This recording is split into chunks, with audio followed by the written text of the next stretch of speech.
गुप्त वेश से हर्ष तक का भारत। गुप्त वंश का उदय। जैसा कि आपने पिछले अध्याय में देखा है, उत्तरी भारत समय समय पर विदेशी लोगों जैसे यवनों, यूनानियों, रोमनों और पश्चिमी एशिया के लोगों को दिया गया नाम कुषाणों, शंकों, पार्थियनों आदि के आधिपत्य में आया। प्रथम शताब्दी ईपू से लेकर शुरू इन लोगों ने पश्चिमोत्तर भारत में बसना कर दिया। इनमें से अधिकांश लोग मध्य एशिया में उथल पुथल की स्थिति होने के कारण भारत आए थे। उन्होंने अपने आप को भारतीय संस्कृति के अनुरूप ढाल लिया और साथ ही उसमें कुछ नए तत्व भी जोड़े। प्रथम शताब्दी ईसा पूर्व और तीसरी शताब्दी ई के बीच की अवधि में दक्कन में सातवाहन, उत्तर में कुषाण और पश्चिम में शक तीन बड़ी राजनीतिक शक्तियों के रूप में उभरे एवं उन्होंने इन क्षेत्रों में स्थिरता स्थापित करने वाले तत्वों के रूप में कार्य किया। सातवाहनों और कुषाणों के साम्राज्यों का तीसरी शताब्दी ई के मध्य में अंत हो गया तथा उत्तर भारत में गुप्त वंश नामक एक नए राजघराने का उदय हुआ। कुछ शताब्दियों पहले के मौर्य वंश की तरह गुप्त राजवंश ने एक बड़े साम्राज्य का निर्माण करके और भारतीय संस्कृति की कुछ प्रवृत्तियों को जो पहले की अवधियों में प्रारंभ हुई थी, सुदृढ़ता प्रदान करके भारत के इतिहास को स्थायी रूप प्रभावित किया। गुप्त सम्राट न केवल राजनीतिक शक्ति और सुदृढ़ता के लिए विज्ञान, कला, संस्कृति और साहित्य के क्षेत्र अपनी उपलब्धियों के लिए भी जाने जाते हैं। 6. गुप्त वंश के शुरू के राजाओं के बारे में हमें कोई विस्तृत जानकारी नहीं मिलती। सुन्ने के इलाहाबाद स्तंभ पर उत्कीर्ण लेख में समुद्रगुप्त के पूर्वजों के रूप में महाराज श्रीगुप्त और महाराज घटोत्कच का उल्लेख किया गया है। इत्सिंग जो 671 ई से 615 ई तक भारत में रहा था, ने श्रीगुप्त का उल्लेख गया में चीनी यात्रियों के लिए बनवाए गए एक के निर्माता के रूप में किया था। यह मंदिर उसकी यात्रा से 500 वर्ष पहले बनाया गया था। इस राजा श्रीगुप्त की पहचान गुप्त वंश के इस नाम के सबसे पहले राजा के रूप में की गई है, जिसका उल्लेख इलाहाबाद के स्तंभ पर उत्कीर्ण लेख में किया गया है।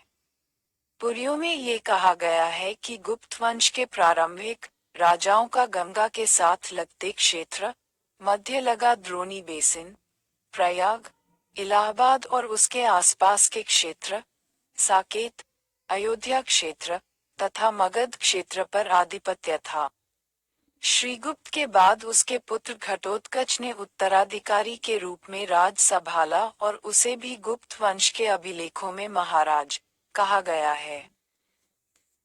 सन 320 ई में चंद्रगुप्त प्रथम अपने पिता घटोत्कच के बाद राजा बना। ये कहा जाता है कि महान गुप्त साम्राज्य की नींव डाली। चंद्रगुप्त प्रथम एक लिच्छवी राजकुमारी कुमारदेवी के साथ विवाह किया। लिच्छवी, जिससे गौतम बुद्ध का संबंध था, एक प्राचीन और सुप्रतिष्ठित गणराज्य था और काफी शक्तिशाली था और उत्तर भारत में उसका तब भी बहुत सम्मान था। चंद्रगुप्त प्रथम का यह वैवाहिक संबंध उसके राजनीतिक जीवन के लिए बहुत महत्वपूर्ण रहा, जिसका प्रमाण चंद्रगुप्त प्रथम एवं कुमारदेवी किस्म के सिक्कों से मिलता है। इन सिक्कों पर चंद्रगुप्त प्रथम और कुमारदेवी के चित्र अंकित हैं तथा लिच्छवियों के नाम का उल्लेख है। चंद्रगुप्त प्रथम और कुमारदेवी के पुत्र समुद्रगुप्त इलाहाबाद के शिलालेख में बड़े गर्व के साथ अपना उल्लेख लिच्छवियों के दौहित्र अर्थात लिच्छवियों की पुत्री के पुत्र के रूप में किया था। चंद्रगुप्त प्रथम ने एक नए संवत अर्थात गुप्त संवत का सूत्रपात किया, जो सन 320 ई में उसके सिंहासनारूढ़ होने के समय से शुरू होता है। वह पहला गुप्त नरेश था जिसने महाराजाधिराज की उपाधि धारण की और सोने के सिक्के चलाए। समुद्रगुप्त ने 340 ई के आसपास अपने पिता के बाद राजकाज संभाला। उसने एक महान सम्राट और विजेता के रूप में ख्याति प्राप्त की। उसके पिता ने उसके गुणों के कारण, जो उसे एक अच्छा राजा बना सकते थे, अपने उत्तराधिकारी के रूप में उसका चुनाव किया। इलाहाबाद के स्तंभ पर उत्कीर्ण लेख में समुद्रगुप्त के जीवन और व्यक्तित्व का विस्तृत विवरण दिया गया है। ये स्तंभ लेख उसके एक पदाधिकारी हरिसेन द्वारा तैयार किया गया था और इलाहाबाद के अशोक स्तंभ पर उत्कीर्ण किया गया था। समुद्रगुप्त की सैनिक उपलब्धियों में उन राजाओं और शासकों की एक लंबी सूची शामिल है, जिन्हें उसने पराजित कर अपने अधीन कर लिया था। आर्यावर्त में उसने 9 राजाओं और राजकुमारों को राज्यच्युत किया और उनके राज्यों पर अपना आधिपत्य जमा लिया। समुद्रगुप्त का अगला महत्वपूर्ण अभियान दक्षिण भारत पर था। शिलालेख में दक्षिणापथ के कुल मिलाकर 12 नरेशों और राजकुमारों की सूची दी गई है।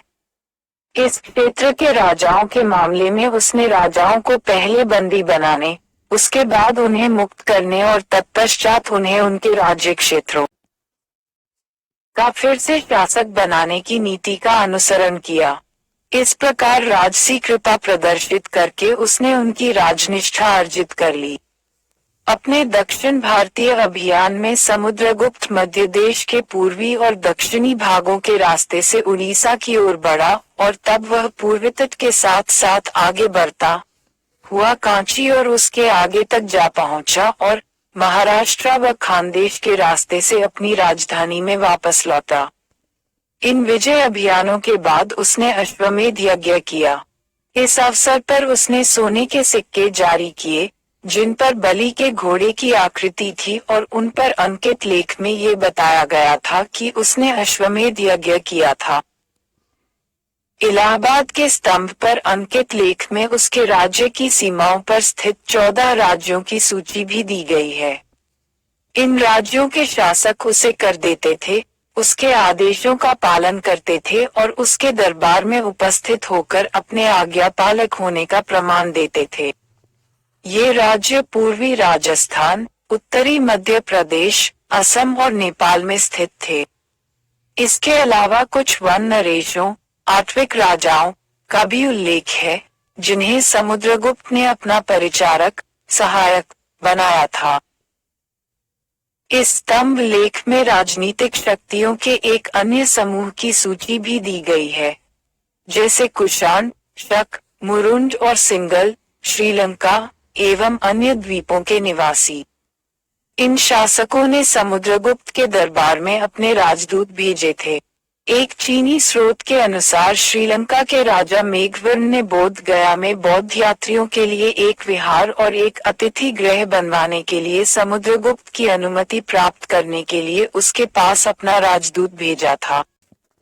धर, करतारपुर, अर्जुनान, मंदोर, हिमालय, कपिलवस्तु, का, इंद्रप्रस्थ, मथुरा, श्रीनगर, वाक, मालव, दशपुर, वह, पद्मावती, नांदा, रान, परिव्राजक, मगध, शक, ड्रमित, विदिशा, नंदीवर्धन, वन्भी, वाकाटक, अजंता, सरक, निगर, कलिंग, अरब सागर, कदम्ब, बंगाल की खाड़ी, गंग, टुकड़ा,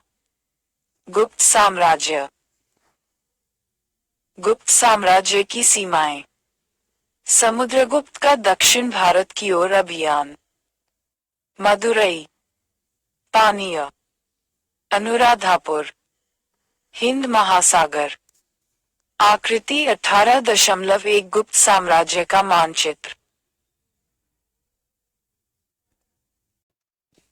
समुद्रगुप्त बहुमुखी प्रतिभा का धनी था। वह न केवल युद्ध कला में प्रवीण था, अपितु शास्त्रों में भी पारंगत था। उसे कविराज अर्थात कवियों का राजा कहा जाता है। इलाहाबाद के स्तंभ लेख में उसे एक महान संगीतज्ञ कहा गया है। उसके गीतात्मक किस्म के सिक्कों से भी इस बात की पुष्टि होती है, जिनमें उसे वीणावादन करते हुए दिखाया गया है। उसने अपने दरबार में विद्वानों को प्रश्रय दिया था और उन्हें अपने मंत्रियों के रूप में नियुक्त किया था। समुद्रगुप्त का देहांत लगभग 380 में हुआ और उसके बाद उसका पुत्र चंद्रगुप्त द्वितीय राजसिंहासन पर बैठा। चंद्रगुप्त द्वितीय गुप्त साम्राज्य समुद्रगुप्त और दत्तदेवी के पुत्र चंद्रगुप्त द्वितीय के शासनकाल में क्षेत्रीय विस्तार और सांस्कृतिक उन्नति दोनों रूपों में कीर्ति और वैभव के उच्चतम शिखर पर जा पहुंचा। अपने पिता की भांति चंद्रगुप्त द्वितीय भी अपने पिता द्वारा अपने उत्तराधिकारी के रूप में चुना गया था। चंद्रगुप्त द्वितीय की अपने पिता से उत्तराधिकार के रूप में एक सुदृढ़ और सुसंगठित साम्राज्य प्राप्त हुआ, जिसका उसने और आगे विस्तार किया। उसने वाकाटकों से वैवाहिक संबंध स्थापित किया और अपनी पुत्री प्रभावती गुप्त का विवाह वाकाटक वंश के रुद्रसेन द्वितीय के साथ किया। चंद्रगुप्त द्वितीय ने संभवतः यह विवाह शकों पर आक्रमण करने से पहले किया था, जिससे कि उसे ये भरोसा हो जाए कि दक्कन में उसका समर्थन करने वाली एक मित्र शक्ति मौजूद है। रुद्रसेन द्वितीय की मृत्यु के बाद प्रभावती गुप्त ने अपने 2 अवयस्क पुत्रों की ओर से प्रतिशासक अर्थात रीजेंट के रूप में कार्य किया। उसके प्रतिशासन काल में जो 20 वर्षों तक रहा और उसके बाद भी गुप्तों व वाकाटकों के बीच मैत्रीपूर्ण व घनिष्ठ संबंध बने रहे। उसकी सबसे बड़ी सफलता थी शक्तिशाली शकों पर उसकी विजय। शकों के समृद्ध साम्राज्य पर कब्जा होने से, जिसमें गुजरात और मालवा का कुछ भाग शामिल था, गुप्त साम्राज्य न केवल मजबूत 3 आकृति 18.2 समुद्रगुप्त के क, ख, ग और चंद्रगुप्त के घ, अग सिक्के बन गया, बल्कि पश्चिमी समुद्री पत्तनों से उसका सीधा संपर्क स्थापित हो गया। इससे समुद्रपारीय व्यापार और वाणिज्य को असाधारण प्रोत्साहन मिला। उज्जैन जो व्यापार, धर्म और संस्कृति का एक महान केंद्र था, इस विजय के पश्चात गुप्त साम्राज्य की दूसरी राजधानी बना। चंद्रगुप्त द्वितीय ने कदाचित इस विजय प्राप्ति के बाद ही विक्रमादित्य की उपाधि धारण की थी। यही विक्रमादित्य उपाख्यानों में विद्वानों के प्रश्रयदाता और विदेशी शासन के पंजे से मुक्ति दिलाने वाले महान मुक्तिदाता के रूप में प्रसिद्ध हुआ।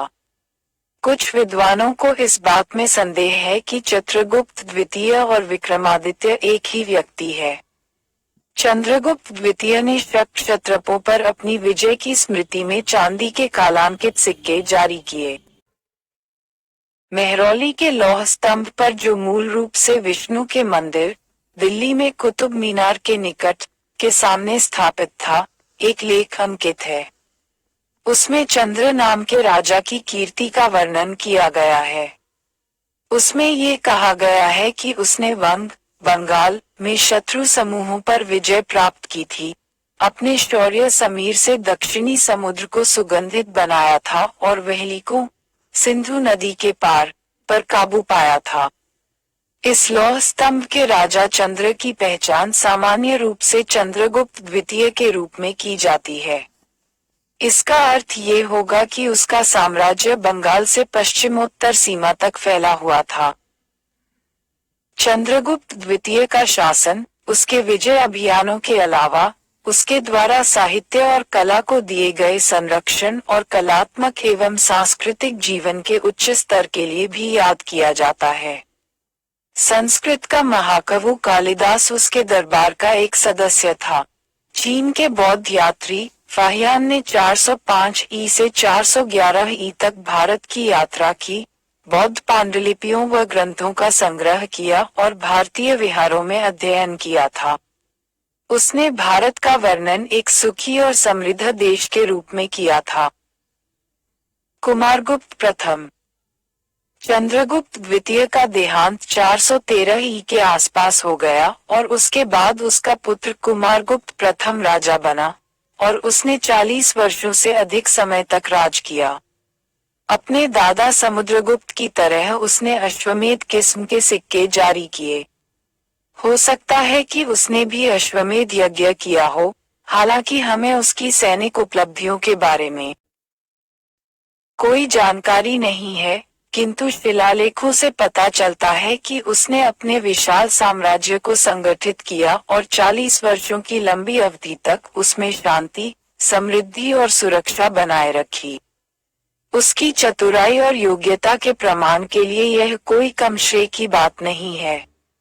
कुमारगुप्त के शासन के अंतिम वर्षों में गुप्त साम्राज्य को पुष्यमित्रों द्वारा, जो नर्मदा के किनारे बसा हुआ एक समुदाय था, चुनौती दी गई, किंतु कुमारगुप्त प्रथम के पुत्र और भावी राजा स्कंदगुप्त ने उनका युद्ध में दमन करके फिर से शांति स्थापित कर दी। कुमारगुप्त प्रथम का 455 ई में देहावसान हो गया और उसके बाद उसका पुत्र स्कंदगुप्त शासक बना। उसका सिंहासनारोहण शांतिपूर्वक नहीं हुआ और कदाचित उसके व उसके भाई पुरुगुप्त के बीच संघर्ष हुआ। ऐसा प्रतीत होता है कि स्कंदगुप्त के शासनकाल में युद्धों की भरमार रही। उसके सबसे बड़े शत्रु मध्य एशिया में रहने वाले दुर्दांत बर्बर हून थे, जो उसी समय पश्चिम में शक्तिशाली रोमन साम्राज्य के लिए खतरा बने हुए थे। श्वेत हूनों के नाम से पुकारी जाने वाली उनकी एक शाखा ने ऑक्सस घाटी पर कब्जा कर लिया और वे फारस और भारत दोनों की ओर बढ़े। उन्होंने हिंदुकुश को पार करके गांधार प्रदेश पर कब्जा कर लिया और गुप्त साम्राज्य को ललकारा। स्कंदगुप्त ने हूनों को ऐसी करारी हार दी कि उन्होंने लगभग 50 वर्षों तक गुप्त साम्राज्य को फिर छेड़ने की हिम्मत नहीं की, हालांकि उन्होंने इस अवधि में फारस में तबाही मचाए रखी। स्कंदगुप्त के शासनकाल की एक अन्य महत्वपूर्ण घटना थी सुदर्शन झील का जीर्णोद्धार। ये झील चंद्रगुप्त मौर्य के शासनकाल में बनाई गई थी। हम पढ़ चुके हैं कि इससे पहले इस झील की मरम्मत क्षत्रप रुद्रदामन प्रथम के शासनकाल में की गई थी। गुप्त वंश का पतन। इसमें कोई संदेह नहीं कि वर्ष 467 ई में स्कंदगुप्त की मृत्यु होने के 100 वर्ष बाद तक गुप्त वंश का अस्तित्व बना रहा। स्कंदगुप्त के बाद उसका भाई पुरुगुप्त राजा बना। उसकी उपलब्धियों के बारे में कोई जानकारी प्राप्त नहीं है और शायद उसकी कोई उपलब्धि थी भी नहीं। इसके बाद गुप्त वंश का एकमेव शासक, जो साम्राज्य के काफी बड़े भाग पर शासन करता रहा था, बुद्धगुप्त था, जिसके शिलालेख बंगाल, बिहार, उत्तर प्रदेश और मध्य प्रदेश में मिले हैं। उसके उत्तराधिकारी प्रशासन को संभाल नहीं पाए और वे कुछ राज्यपालों और अधिकारियों के विद्रोह और हरिगों के आक्रमण का सामना नहीं कर सके। यद्यपि हूनों का शासन भारत में विदेशी शासनों में सबसे कम अवधि का शासन था, लेकिन गुप्त साम्राज्य को इससे बहुत धक्का लगा। हूनों ने तोरमान के नेतृत्व में 512 ई में एक बार फिर आक्रमण किया। उन्होंने ग्वालियर और मालवा तक उत्तरी भारत के एक काफी बड़े भाग पर कब्जा कर लिया। तोरमान का उत्तराधिकारी उसका पुत्र मिहिरकुल था, जिसने शाकल, सियालकोट को अपनी राजधानी बनाया। भारत में हूनों का शासन बहुत ही कम समय के लिए रहा। हवेनसांग ने इसका वर्णन किया है कि मिहिरकुल ने किस प्रकार मगध पर आक्रमण किया और गुप्तवंश के राजा बालादित्य द्वारा उसे बंदी बनाया गया और किस प्रकार मगध की राजमाता द्वारा हस्तक्षेप किए जाने पर उसकी जान बख्शी गई। मालवा से प्राप्त एक शिलालेख के अनुसार मालवा के एक स्थानीय शक्तिशाली शासक यशोवर्मन ने भी मिहिरकुल को पराजित किया था। ये ज्ञात नहीं है कि उसने ये कार्य स्वतंत्र रूप से किया था अथवा बालादित्य के सहयोगी के रूप में।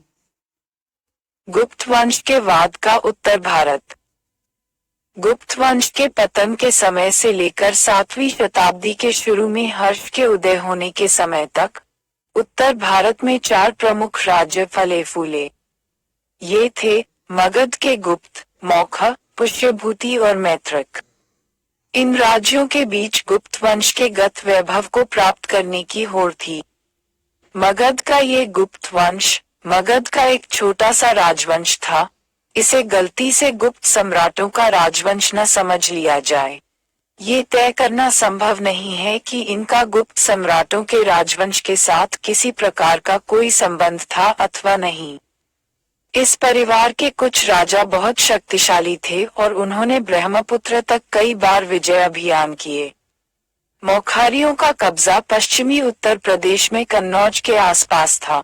मौखारियों ने मगध के कुछ भाग को जीत लिया था। ईशानवर्मन और उसका बेटा सर्ववर्मन शक्तिशाली मौखरी राजा हुए और उन्होंने महाराजाधिराज की उपाधि धारण की थी। ईशानवर्मन को इसलिए याद किया जाता है कि उसने हुनों का डटकर वीरतापूर्वक सामना किया था, जो एक बार फिर भारत के हृदय स्थल की ओर बढ़ आए थे। पश्चिम में मैत्रक घराने ने भटौक के नेतृत्व में सौराष्ट्र में अपना राज्य स्थापित किया, जिसकी राजधानी वल्लभी थी। मैत्रकों के शासन में वल्लभी न केवल शिक्षा और संस्कृति का बल्कि व्यापार एवं वाणिज्य का भी केंद्र बन गई थी। इन 4 मुख्य राज्यों में मैत्रकों का राज्य सबसे लंबे समय तक कायम रहा और मैत्रकों ने 8वीं शताब्दी के मध्य तक उस समय शासन किया, जब तक कि अरबों के आक्रमणों के कारण उनका पतन नहीं हो गया।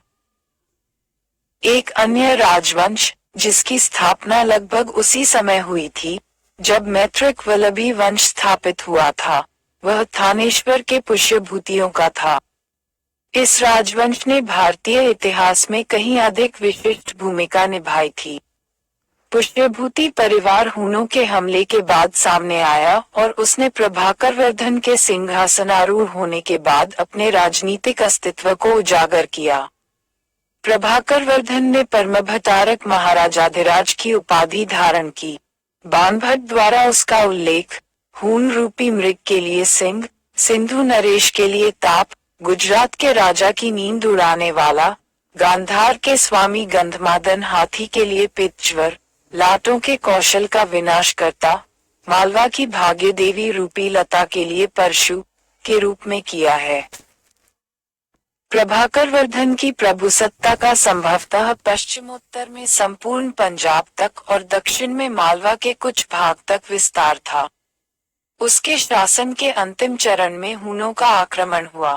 प्रभाकर वर्धन के 2 पुत्र थे, राज्यवर्धन और हर्षवर्धन, व राज्यश्री नाम की एक पुत्री थी, जिसका विवाह मौखरी राजा ग्रहवर्मन के साथ हुआ था। जब प्रभाकर वर्धन अपने राज्य की सीमाओं का पश्चिम और दक्षिण की ओर तेजी से विस्तार कर रहा था, तो बंगाल और असम में 2 शक्तिशाली राज्यों की स्थापना हुई। जब गुप्त साम्राज्य का पतन हुआ तो लगभग 525 ई के लगभग बंगाल में एक स्वतंत्र राज्य स्थापित हुआ। गौड़ प्रदेश ने, जिसमें बंगाल के पश्चिमी और उत्तरी भाग शामिल थे, अपनी स्वतंत्र सत्ता की घोषणा कर दी, लेकिन मौखारियों ने उसे दबा दिया। इसके आधी शताब्दी के बाद गौड़ों के सिंहासन पर शशांक आरूढ़ हुआ। उसने अपनी राजधानी कर्णसुवर्ण, मुर्शिदाबाद के निकट में स्थापित की और शीघ्र ही वह संपूर्ण बंगाल का स्वामी बन गया। उसने उड़ीसा को जीत लिया और फिर पश्चिम में मौखारियों के विरुद्ध कन्नौज की ओर बढ़ा। मौखरी नरेश ग्रहवर्मन का विवाह प्रभाकर वर्धन की पुत्री राज्यश्री के साथ हुआ। इस वैवाहिक संबंध ने दोनों परिवारों की स्थिति को मजबूत बना दिया। प्रभाकर वर्धन की मृत्यु के बाद शशांक ने मालवा के राजा की सहायता से कन्नौज पर आक्रमण कर दिया। राजा ग्रहवर्मन मारा गया और रानी राज्यश्री को कारावास में डाल दिया गया।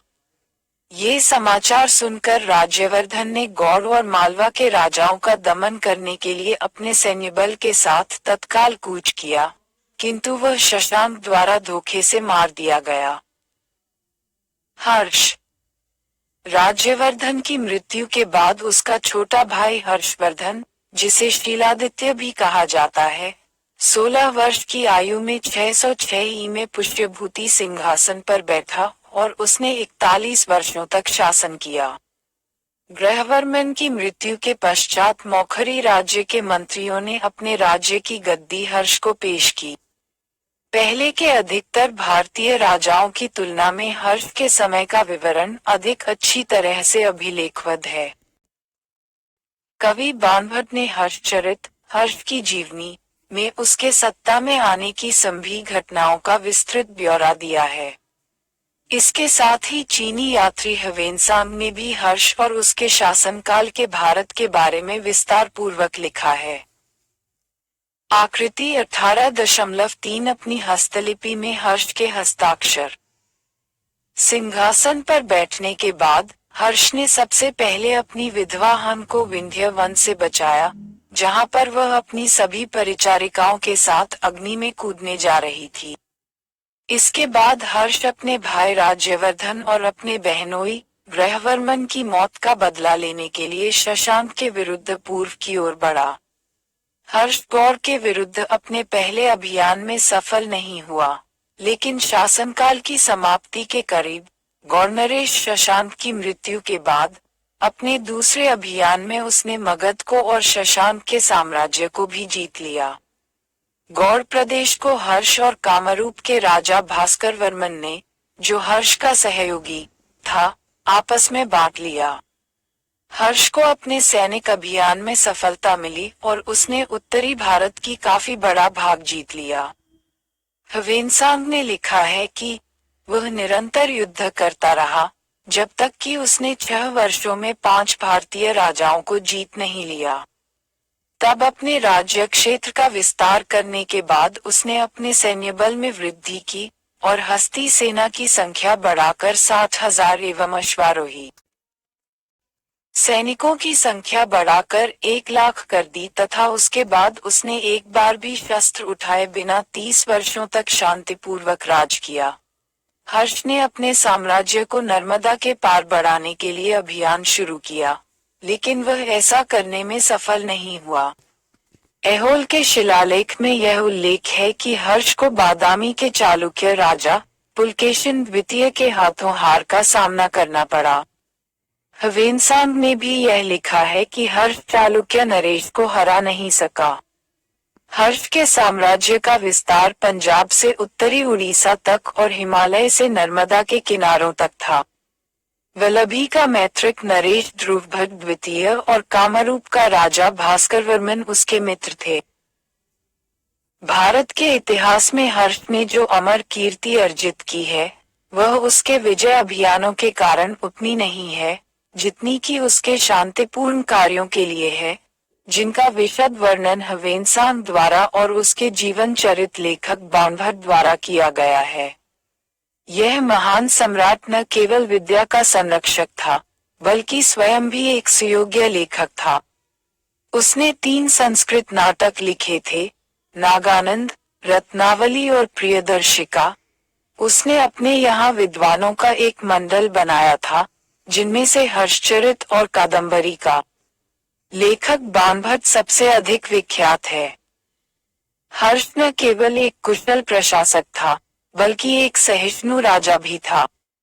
वह व्यक्तिगत रूप से राजकाज की जांच करता रहता था और स्थिति को अपनी आंखों से देखने के लिए अपने साम्राज्य के विभिन्न भागों की यात्रा करता था। धार्मिक आस्था की दृष्टि से वह एक शैव था, लेकिन अन्य धार्मिक संप्रदायों के प्रति भी समान भाव से सम्मान दर्शाता था। ह्वेनसांग ने उसका वर्णन एक उदार बौद्ध के हर्ष का साम्राज्य, कश्मीर, जालंधर, थानेसर, हिमालय, विपाशा, कामरूप, दशपुर, सांची, मालव, भरुकच्छ, सज्जयिनी, नर्मदा, लोरा, नालंदा, विदिशा, दत्तबी, सौराष्ट्र, ताप्रलिप्त, समलट, महानदी, सुरपारक, अरब सागर, बंगाल की खाड़ी, पश्चिमी, पूर्वी चालुक, पिष्ठपुर, पहला, वातापी, गतिविधि की, कांची पावतीपुरम, हर्ष की साम्राज्य सीमा अनुराधापुर ताम्रपर्णी सीलोन आकृति 18.4 हर्ष के साम्राज्य का मानचित्र रूप में किया है, जो अन्य संप्रदायों के देवताओं का भी सम्मान करता था। उसके दान पुण्य के कार्यों से सभी समुदायों, संप्रदायों और धर्मों को लाभ मिलता। 3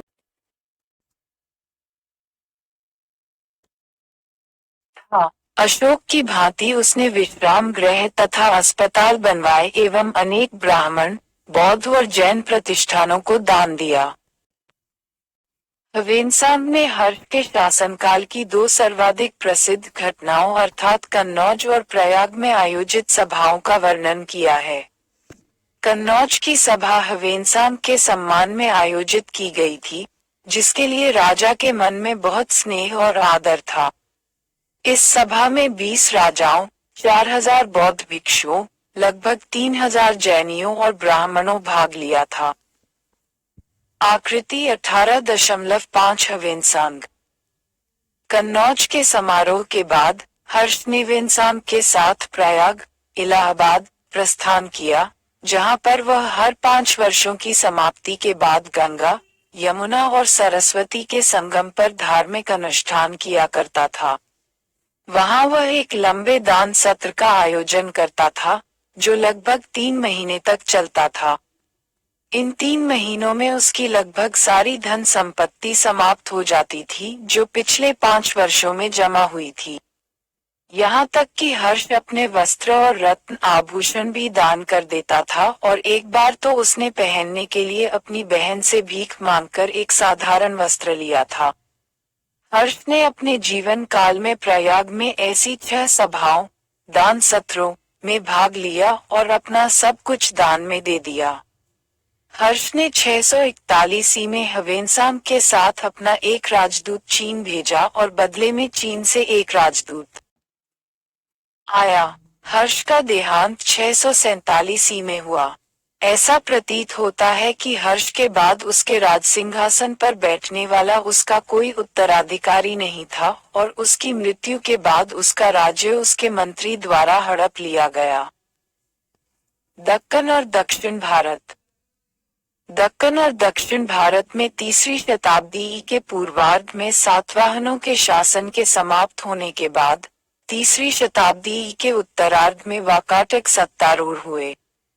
इस राजवंश के संस्थापक विंध्य शक्ति के बारे में कोई अधिक जानकारी प्राप्त नहीं है। उसका पुत्र और उत्तराधिकारी प्रवरसेन पश्चिमी और मध्य भारत में वाकाटक साम्राज्य का वास्तविक संस्थापक था। वही एकमेव वैसा वाकाटक शासक था जिसे सम्राट की पदवी दी गई थी। उसने वाजपेयी यज्ञ और 4 अश्वमेध यज्ञ किए। वाकाटक साम्राज्य को प्रवरसेन के उत्तराधिकारियों द्वारा 2 भागों में विभाजित कर दिया गया। एक मुख्य शाखा थी और दूसरी शाखा को वत्सकुल्म शाखा कहा जाता था। पश्चिमी और मध्य दक्कन में राजनीतिक शक्ति के रूप में वाकाटकों के महत्व को चंद्रगुप्त द्वितीय द्वारा महसूस किया गया, जिसने अपनी पुत्री प्रभावती गुप्त का विवाह वाकाटक परिवार में किया। वाकाटक और गुप्त बहुत लंबे समय तक एक दूसरे के मित्र बने रहे। वाकाटकों के बाद 3 प्रमुख राज्यों अर्थात बादामी के चालुक्यों, कांचीपुरम के पल्लवों और मदुरै के पांड्यों का दक्कन और दक्षिण भारत में लगभग 300 वर्षों तक आधिपत्य रहा। दक्कन में वाकाटकों के बाद बादामी के चालुक्य सत्ता में आए। चालुक्यों ने वातापी यानी बादामी और ऐहोल को अपना आधार बनाकर अपना विस्तार शुरू किया तथा वहां से उत्तर की ओर बढ़े और उन्होंने नासिक के आसपास के क्षेत्र व ऊपरी गोदावरी क्षेत्र पर कब्जा कर लिया। पुलकेशिन द्वितीय चालुक्य वंश का सबसे प्रतापी राजा था, जिसने 610 ई से 642 ई तक शासन किया। वह कन्नौज के राजा हर्षवर्धन का समकालीन था। उसकी विजयों और चालुक्यों के प्रारंभिक इतिहास का विस्तृत विवरण ऐहोल के शिलालेख में पाया जाता है, जिसकी रचना रविकीर्ति द्वारा की गई थी। पुलकेशिन द्वितीय के पुत्र विष्णुवर्धन ने चालुक्य राज्य की पूर्वी शाखा की नींव डाली, जिसकी राजधानी पहले पिष्टपुरी में और बाद में वेंगी में थी। ये शाखा मुख्य शाखा यानी पश्चिमी शाखा से स्वतंत्र बनी रही और 12वीं शताब्दी तक अपने राज्य पर बिना किसी हस्तक्षेप के उसका प्रभुत्व बना रहा। बादामी के चालुक्यों के बाद राष्ट्रकूट सत्तासीन हुए और उन्होंने दक्कन में अपना विशाल साम्राज्य बनाए रखा। इस वंश का सबसे पहला ज्ञात शासक दंतेदुर्ग प्रथम था, जिसने 752 ई में चालुक्यों को हराकर बादामी पर कब्जा कर लिया। दक्कन में चालुक्यों और पल्लवों के समकालीन थे गंग और कदम्ब। पश्चिमी गंगों ने, जिन्हें ये नाम इसलिए दिया गया है कि उनकी कलिंग के पूर्वी गंगों से अलग पहचान की जा सके, आधुनिक मैसूर के काफी बड़े भाग पर शासन किया। इस क्षेत्र को उनके नाम पर गंगवाड़ी कहा जाता था। इस वंश के संस्थापक कोंकणी वमन धर्ममहाधिराज ने संभवतः 4वीं शताब्दी के उत्तरार्ध में शासन किया था और उसकी राजधानी कोलार में थी। गंग राजाओं ने 350 से 550 ई तक स्वतंत्र रूप से शासन किया। उनके पल्लवों, बादामी के चालुक्यों और राष्ट्रकूटों के साथ, जो उनके समकालीन थे, वैवाहिक संबंध थे। गंग राजा दुर्विनीत एक प्रसिद्ध शासक था। वह कन्नड़ और संस्कृत साहित्य का विद्वान था। श्रीपुरुप इस वंश का एक अन्य महत्वपूर्ण शासक था। वह अपनी राजधानी मणिपुर, बंगलौर के निकट मन्ने लम गया। उसका राज्य श्री राज्य कहलाता था, जो स्पष्टतः उसके राज्य के समृद्ध होने का प्रमाण है। कदम्ब वंश की स्थापना मयूरशर्मन नामक एक विद्वान ब्राह्मण द्वारा की गई थी। ये कहा जाना है कि वह कांची में शिक्षा ग्रहण करने के लिए आया था, लेकिन कुछ पल्लव अधिकारियों ने उसे अपमानित किया। अपने अपमान का बदला लेने के लिए वह एक सैनिक बन गया। उसने अपनी सेना बनाई और राज्याधिकारियों को पराजित कर दिया। फिर पल्लवी ने भी मयूरशर्मन की स्वतंत्रता की मान्यता दे दी। कदम्बों ने 345 से 365 ई तक बनवासी से राज्य किया। काकुत्वमन 135-155 ई इस वंश का सबसे प्रतापी राजा और प्रशासक था।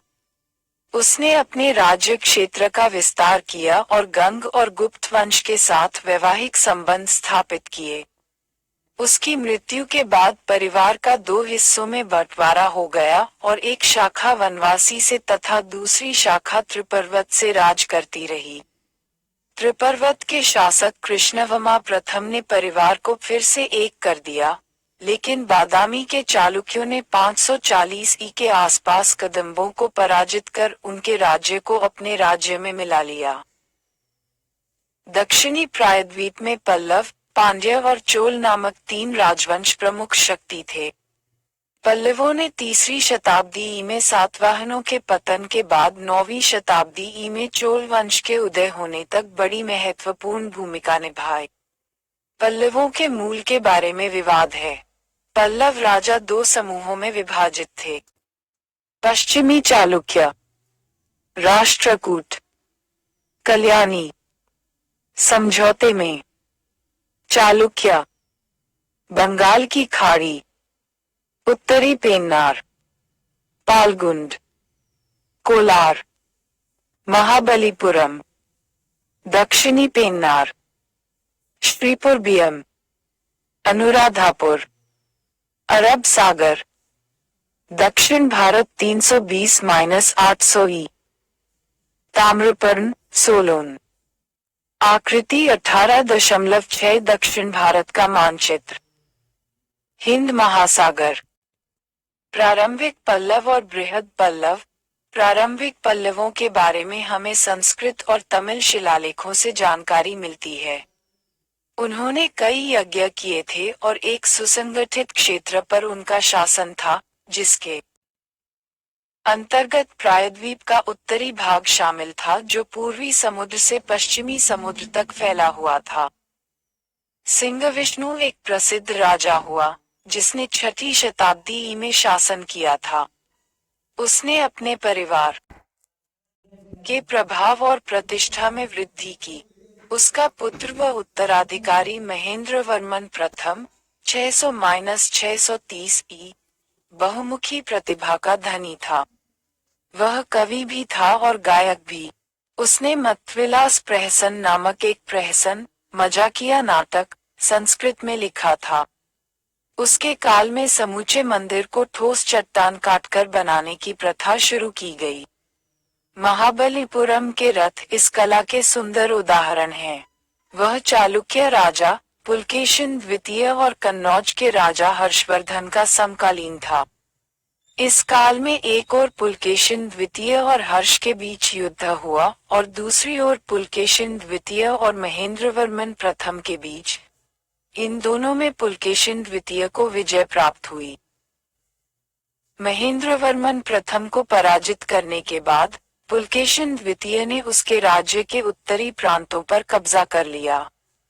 तदनंतर पुलकेशिन द्वितीय को महेंद्रवर्मन प्रथम के पुत्र और उत्तराधिकारी नरसिम्हवर्मन द्वारा पराजित किया गया। नरसिम्हवर्मन बादामी तक बढ़ आया और उसने उस पर घेरा डालकर कब्जा कर लिया। इस विजय के पश्चात नरसिम्हवर्मन ने वातापीकोंड की उपाधि धारण कर ली। ये भी कहा जाता है कि उसने चोल, चेर, पांड्य और कलभ्री राजाओं को भी पराजित किया था। नरसिम्हवर्मन ने श्रीलंका के एक राजकुमार मानवर्मन को शरण दी थी और उस देश की राजगद्दी प्राप्त करने में उसे सहायता देने के लिए 2 नौसैनिक बेड़े श्रीलंका भेजे थे। वह दक्षिण भारत का एक सर्वाधिक शक्तिशाली शासक था और उसने पल्लवों की शक्ति व प्रतिष्ठा को श्रीलंका और दक्षिण पूर्वी एशिया तक फैलाया। नरसिम्हवर्मन द्वितीय का शासनकाल 695-722 ई शांतिपूर्ण था। ये स्थापत्य कला की उल्लेखनीय गतिविधियों के लिए प्रसिद्ध है। इस काल में एक विशेष शैली का प्रारंभ हुआ, जिसे आमतौर पर मंदिर स्थापत्य की द्रविड़ शैली कहा जाता है। पल्लव शासक ने चीन के सम्राट के पास भी अपने राजदूत भेजे थे। 8वीं शताब्दी के पूर्वार्ध में पल्लवों को चालुक्य राजा विक्रमादित्य द्वितीय 733-745 ई के आक्रमणों का सामना करना पड़ा। ये कहा जाता है कि विक्रमादित्य ने कांची को 3 बार रौंद डाला। पल्लवों को दंतिवर्मन के शासनकाल लगभग 796-840 ई के दौरान पांड्यों और राष्ट्रकूटों के आक्रमणों से भी भारी क्षति पहुंची। इन संघर्षों के कारण पल्लवों की शक्ति का शीघ्र ही ह्रास होना शुरू हो गया और उनके बाद चोल सत्तासीन हो गए, जिनके भाग्य में दक्षिण की सबसे अधिक शक्तिशाली शक्ति बनना लिखा था और जिनके प्रभाव और शक्ति को श्रीलंका और दक्षिण पूर्वी एशिया के देशों द्वारा भी महसूस किया गया।